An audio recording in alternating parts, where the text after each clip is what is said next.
Hey guys, what's going on? It's Colin here again, back with another part of the Briggs Model H series. And today, I want to try and button this engine back up as much as possible. I don't know whether I'm going to be able to squeeze a run into this part, because I don't know what issues we're going to run into, or how long it's going to take me to actually put all this back together. But I guess we'll see.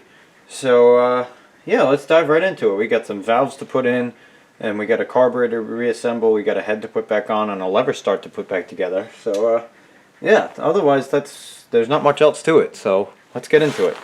Alright, so I think I'm going to go ahead and start by putting the valves back in. In all honesty, this exhaust valve seat probably should be cut, but I don't have a valve cutting tool, and I do know somebody who does. I really don't want to bother him, and also I kind of want to see this thing run.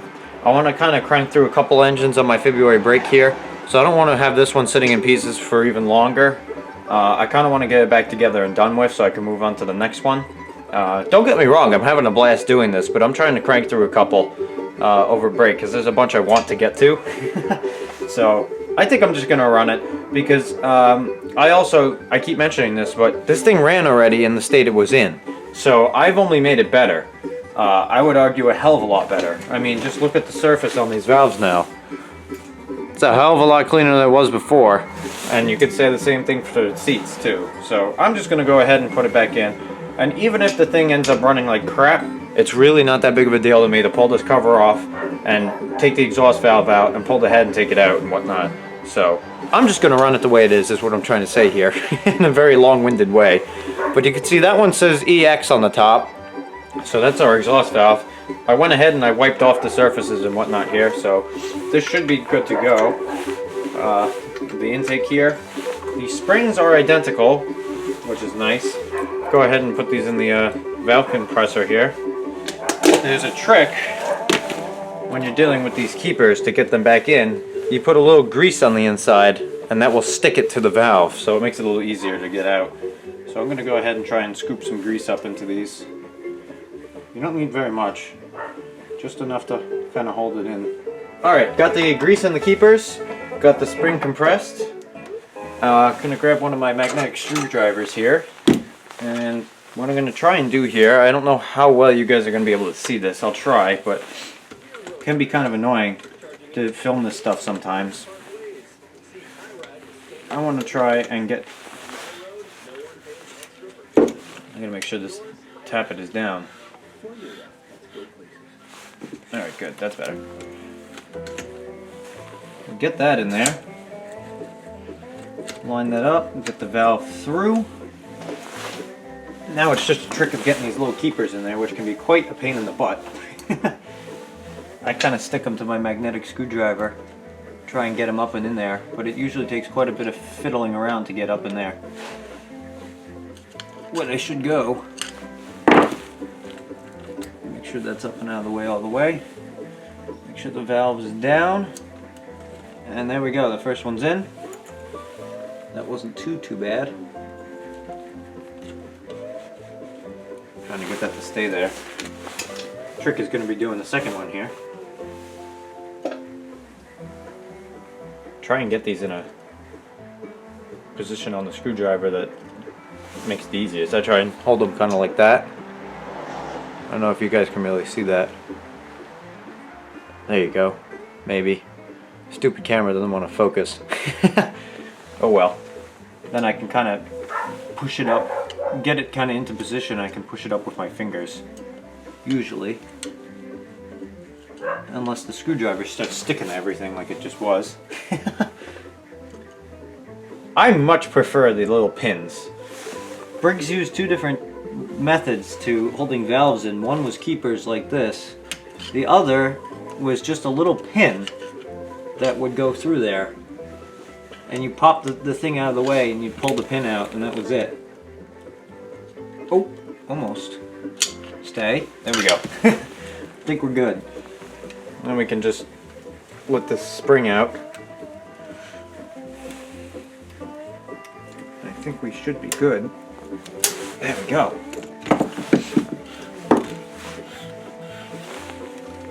And that valve does not want to turn at all, which is good. Cool, so that's one end. Now we just got to rinse and repeat.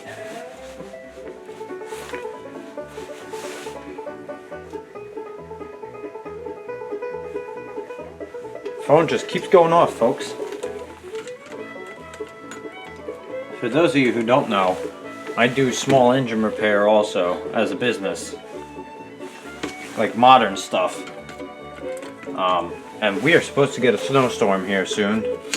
So I've got a lot of people crying out for help with their snow blowers. But right now I'm working on my antique stuff, so they can wait. I'm what you would call a workaholic. If there's work to do, I'm doing work. So I'm trying to take my week off here and enjoy myself for a little bit and not work my butt off. So I'm purposely not taking in a whole ton of snow blowers. And I'm working on antique engines. So nothing could be better.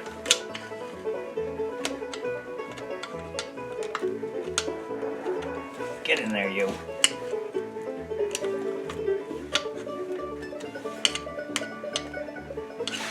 Alright, I think that one is just about in. I'm gonna call it in at least. I'm just gotta be careful not to knock it off when we put this one in.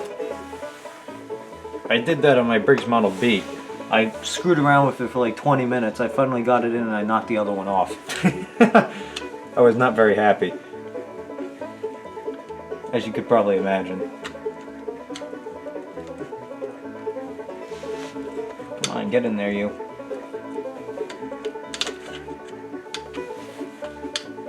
There's a joke in there somewhere.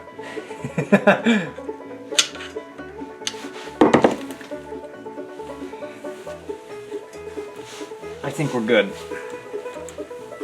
Could let some of the tension off the spring, and I'll pull the valve spring compressor out, and we'll see. There we go. I think that we are good, folks. Alright, I kind of forgot to hit record there. Made the gasket, and I'm just in the process of throwing this back on. So you didn't miss anything exciting. Just gonna snug that back up. Generally with things on these engines, you don't have to go crazy with tightening them. Oftentimes, well, with a lot of things on these engines, you go crazy tightening on it, you end up breaking something. Which is never good. So I just snugged it up. It's not crazy tight, but there also isn't like a torque spec for that, I don't think. There's no reason for there to be. Go ahead and scrape this carbon off. I use the screwdriver and I get all that really heavy crap off, and then I'll go back in with the wire brush. Blow that out. You can see, just scraping it has made a huge difference already, but I like to take the wire brush and finish it off. Why waste 100 nights touching a mattress? Head into the Youngsters Home Store and experience your new mattress in a box. You can see that makes a hell of a lot better now. That's for darn sure. Alright, got the head gasket here. Go ahead and plop the head back on. Like so. Go ahead and get some of our head bolts here. Get them through the gasket and lined up and started it here at least.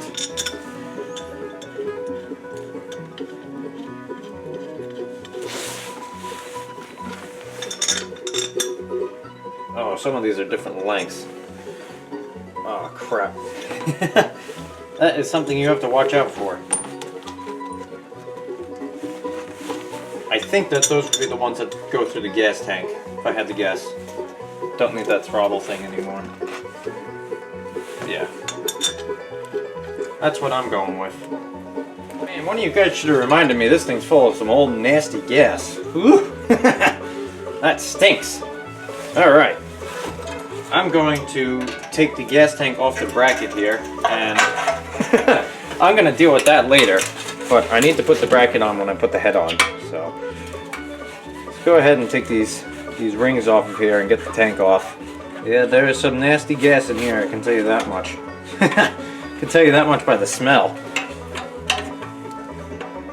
I don't even know what color it is. probably not a healthy one. Alright. Yeah, somebody really did a nice paint job on this. I kind of hate it when people do that. This one's exceptionally bad because they looks like they just took a brush and just painted over everything. But who knows? I wish these things could talk. They would have a hell of a story behind them. Yeah, they even painted over the tag on this one. That's really annoying.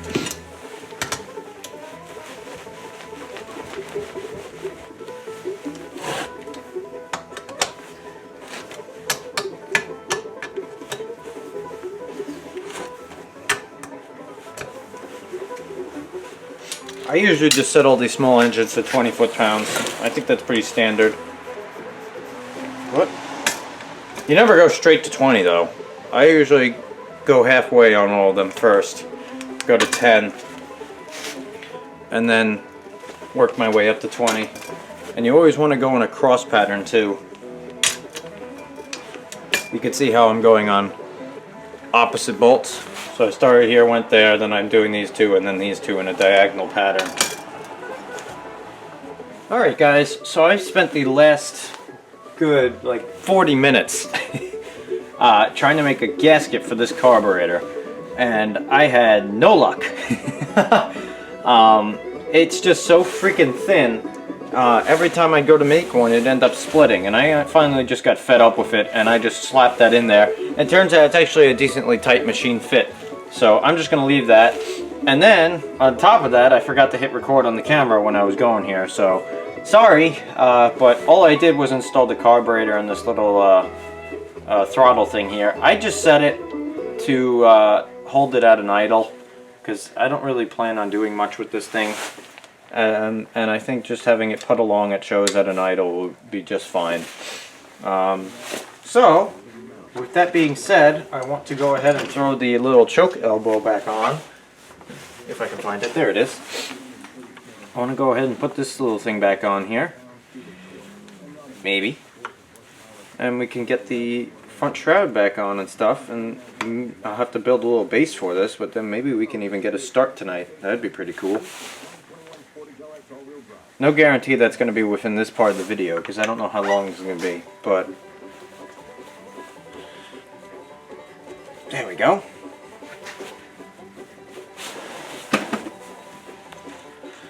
The little choke thing's going back on.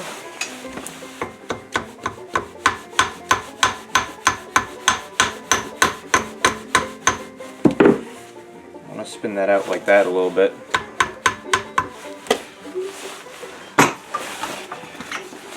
Go ahead and tighten down the little clamp here. Cool. The governor vane, I'm just going to use this piece of wire that's on here and just tie it up. Alright. Got the front shroud here. This thing's starting to look like an engine again. This is getting exciting.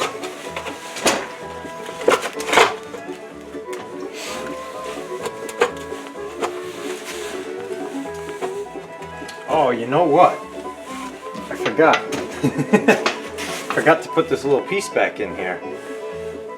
That kind of sucks. I don't remember whether that goes on top or below that head bolt though. Either way, that's got to come back off of there. Alright. That's back in there. I'm just going to snug this down a little bit so I can still move this thing a little bit, and then I'll really crank it down after that, torque it down and whatnot. There we go.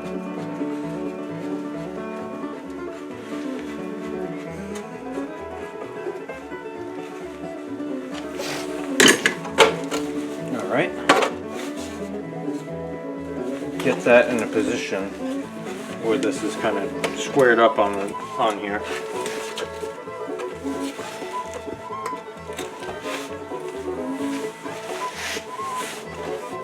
Then we've got two of these little brackets that go down on the bottom here and serve to really pull it into place.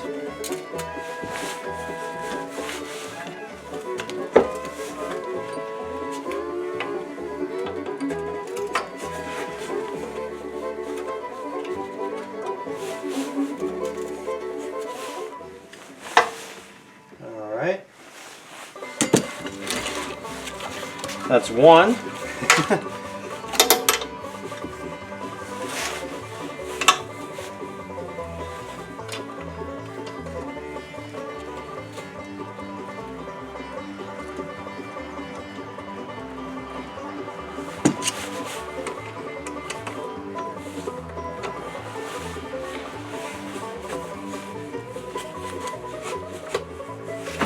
Alright, and that's the second. Shroud is back on. Finally, put the lever itself back on here.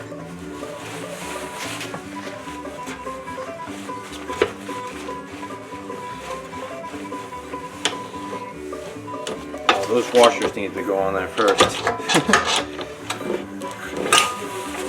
Definitely got a heck of a lot more compression than it did, I can tell you that much. Put some fresh cotter pins in there.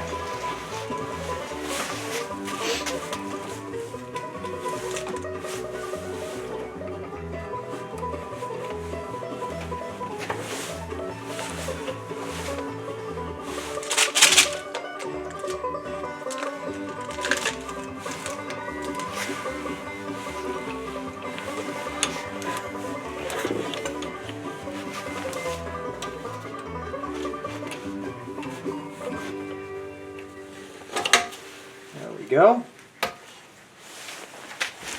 Flip this thing up kind of on its side here.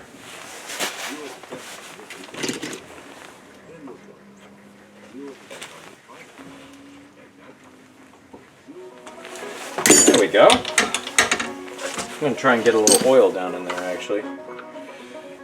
While I got this thing standing up like that.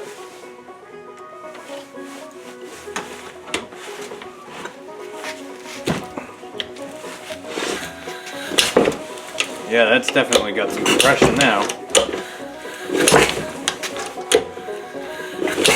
That's for darn sure. Cool. This spring loops back up and gets on there, I think. Gets hooked on there, I mean.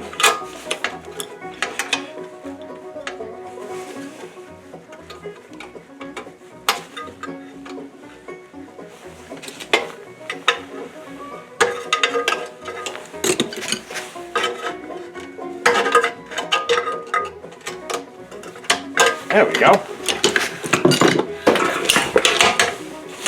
Cool, the clutch works now too. Sweet. Alright. So, at this point, I think just gotta put some oil in it, clean up that gas tank, and I think I'm gonna just put that back on for the time being. And I gotta build a little base for this down in the wood shop and we can fire it up. Cool, getting excited here. So, I think I'm going to clean up the gas tank, get that put on, and we'll call this a video. And the governor's tracking now, too. Great. Alright, I'll be back in a second.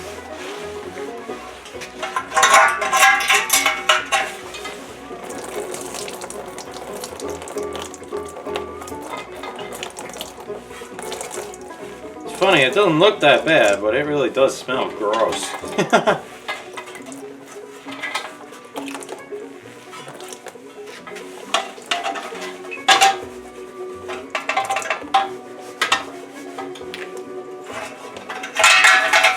Take a look on the inside of the tank here in a second. Got this giant sediment bowl on it too. I don't really know what the deal with that is. Oh, I can tell you there's gas pissing out of it.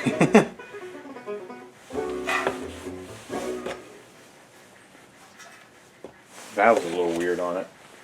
Ooh, that stinks. I'll put that outside and I'll take a look on the inside of that tank. So I just took a peek in the tank and it doesn't look bad at all, so that's cool. Go ahead and mount her up. This crazy stupid fuel line.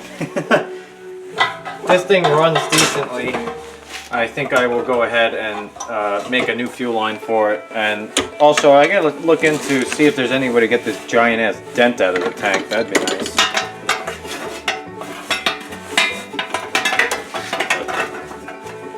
Go ahead and mount this up.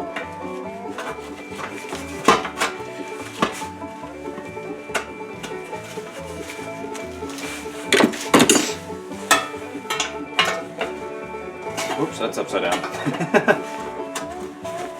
I guess it doesn't really matter, but I kind of want the screw heads towards the top. Oh, that's back on there. And would you look at that, the engine looks exactly like the way we started. Minus the muffler. The difference is that the inside is completely different. It's much healthier on the inside now. Take this plug out. Be a little reminder I have to fill this with oil. Actually, you know what? What the hell? I'll just fill it with oil now. Just gonna get a piece of wood under this so it sits flat. I don't anticipate this taking a whole lot of oil. Yeah, I don't think that this could possibly take that much. Oh, I'm gonna need a funnel. There's no way I'm making that without spilling it.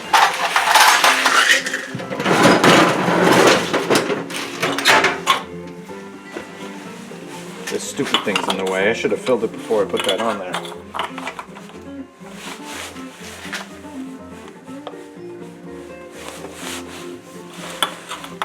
This funnel's probably as old as the engine.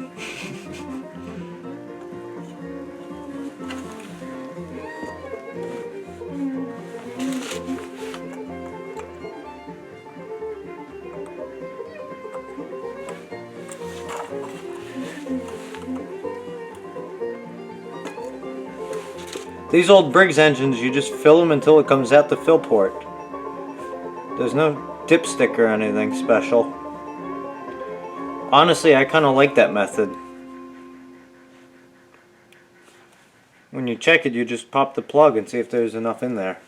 You don't have to worry about dealing with dipsticks and crap. Alright, we're full. Oil is starting to come back out of the thing, so we're full.